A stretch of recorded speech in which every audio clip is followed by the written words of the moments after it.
Hello everyone, I do hope you enjoyed my Q&A video and congratulations to everyone who was able to watch it until the end. You are an excellent viewer and another good news, it's now available in 180p, so I have no idea what's wrong with YouTube. Why is it only available in 360p when I upload it? That's already my second video this week that has this problem, and also it wasn't available on iOS.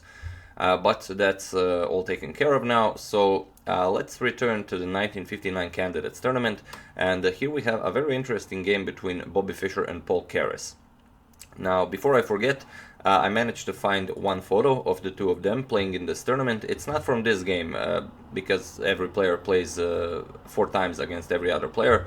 As you can see, Keres has the white pieces in this game, but you know, it's also a very nice photo. It really shows you the ambient that was used, and here you can see Palbenko enjoying the view over the board, but I couldn't find any other photos of two of them playing on this tournament. So let's get back to this game, and it's also very interesting as Fischer does have the white pieces. He opens with e4 and we have c6, as Fischer already said that Soviets only counter him with c6, but that's because the Soviets knew that Fischer was really struggling with c6, with the Caro-Kann defense in his younger days, and since Keres was strictly an e5 player, him using a move like c6, he really thinks that Fischer will repeat the positions he had against Smyslov and Petrosian in previous rounds, which he does. Knight c3 by Fischer, we have d5, knight to f3, and now bishop to g4. We have h3, bishop captures, queen captures, and knight to f6. And here we have d3. d3 is a move Fischer employed in his younger days against the Caro-Kann. Later in life he began playing d4, but even later in life he got back to d3, but after moves e6, which was played in this game, g3, instead of this g3 move, later he played this variation with a3, not allowing black to play this bishop to b4. But even later in life, around 1970, there was a really famous match, USSR versus the rest of the world, where Fischer crushed Tigran Petrosian, where Petrosian employed the Caro-Kann against him, but he went immediately for the exchange variation and really crushed the Iron Tiger. So that might be a nice game to show, perhaps, after this one.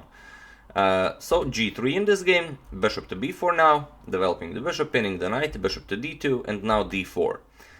Knight back to b1, we have queen to b6, defending the bishop, and b3 now. We have a5, a3, and here Keres returns bishop to e7. And here, as you can see, if you're having the white pieces, you're not really having the greatest of days. Your bishop is on d2, not very active. It's not that easy to develop the bishop. Okay, you can go e2, g2, but it's not going to be very active. This knight on b1 doesn't really have anywhere to go. The pawn is nicely blocking the c3 square. It can be developed to d2. The bishop is there.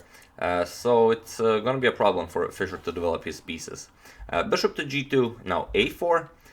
We have b4, and now knight b to d7, as Fischer played b4. Now this knight will support this pawn to be pushed to c5. Castles, we have c5 now, and rook to a2. Rook to a2 is a very nice idea by Fischer, but Keres doesn't go for it. The idea is that if black tries to win material here by playing c captures on b4, let's say c captures on b4, a captures on b4, and now tries to grab the pawn, it's important to see that a rook to b2 actually pretty much wins the game for white, but it doesn't win the piece immediately. Black has knight e5 attacking the queen, and after the queen moves, now comes knight to c6 defending the bishop. So now after you capture it, and now knight captures, now you play queen to d2 again with a double attack on this knight on b4. But now black has a3. This was also, you also had to take this into consideration. And after rook captures on b4, now queen to a5, preparing to push the pawn to a2. And now the move you had to find was rook to b3, and after a2, now queen captures on a5, threatening queen captures rook on a8. So if you grab the knight and promote to a queen, first white will capture your rook with check, and only then recapture the queen. So after rook captures, now knight a3, and now white is up a piece and winning the game. So a lot of things to take into consideration after Fischer played this rook to a2 move, but Keres isn't really bothered by this. He plays castles. We have b captures on c5, bishop captures on c5, and queen to e2. Fischer is preparing to push the pawns. First of all, pawn to f4, and then, depending on what Keres plays, e5 by Keres, and now f4 immediately. Rook f to c8. We have h4, rook to c6, and bishop to h3. Queen to c7. Now f captures on e5, knight captures on e5, and bishop to f4, pinning that knight. And here bishop to d6 was played. We have h5, rook to a5, and rook to a5 is with the idea of bringing the rook all the way to the king side to help out with the defenses and threaten white's position. So we have h6, trying to break open the king side. We have knight to g6, and now queen to f3. Rook to h5, and here Fischer really doesn't have a good move. Your bishop is attacked on h3. If you try something like bishop to f5, then you get bishop captures on f4, g captures, and rook captures on h6. And with all of these active pieces Keres has, it's gonna be a very easy win for him. Fischer's knight is still undeveloped on b1. The rook is awkwardly placed on a2, so it would be an easy game. So after rook to h5, Fischer tried bishop to g4, attacking the rook, but now Keres simply plays knight captures on f4. And here you have a problem. Do you capture the knight or do you capture the rook? Fischer decided to capture the rook, but even if you play g captures on f4, you get knight captures on g4. And after queen captures, simply rook captures on h6. And you can again see that it's all over. Fischer still has these two undeveloped pieces. Rook to g6 is a terrible threat. If you stop it, then you get rook captures on c2, rook captures, queen captures. Now there's the threat of queen to h2 checkmate. If you block this, then you get rook, bishop check, king h1, now bishop to f4 check, king g1, and bishop to e3 check. And the white king has nowhere to go. You have to block this, and now white can win this game. However, black can win this game however he pleases. You can capture the rook, queen captures, now rook h1 check, rook h2 check, and you win the queen and the game. So after this knight to f4 move, Fischer decided to play bishop captures on h5. Keres played knight captures, and now Keres has two pieces, a knight and a bishop for a rook. And, a knight and a bishop against the rook isn't always decisive, but look at, again, Fischer's pieces here. H captures on g7 was played, now queen to d7, going for that h3 square. Fischer blocks this, and now knight to g4. And here Fischer has to develop somehow. He can't continue playing with all of his pieces like that. He plays knight to d2, but here after Keres played knight to e3 check, here Fischer resigned the game.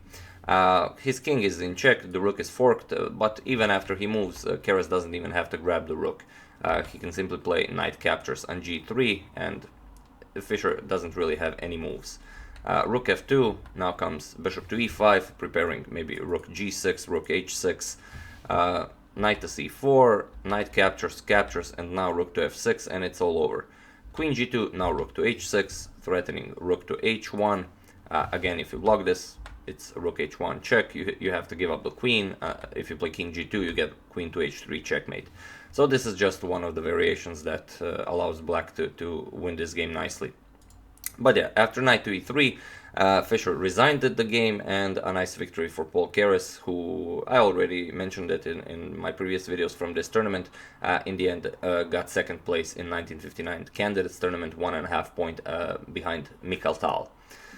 So yeah, I do hope you enjoyed this. It's one of Fischer's earlier attempts to counter the Caro-Kann defense, and yeah, it might be nice to show how he played it later in life, like I mentioned in that game in 1970 USSR against the world, where he crushes the Iron Tiger. So yeah.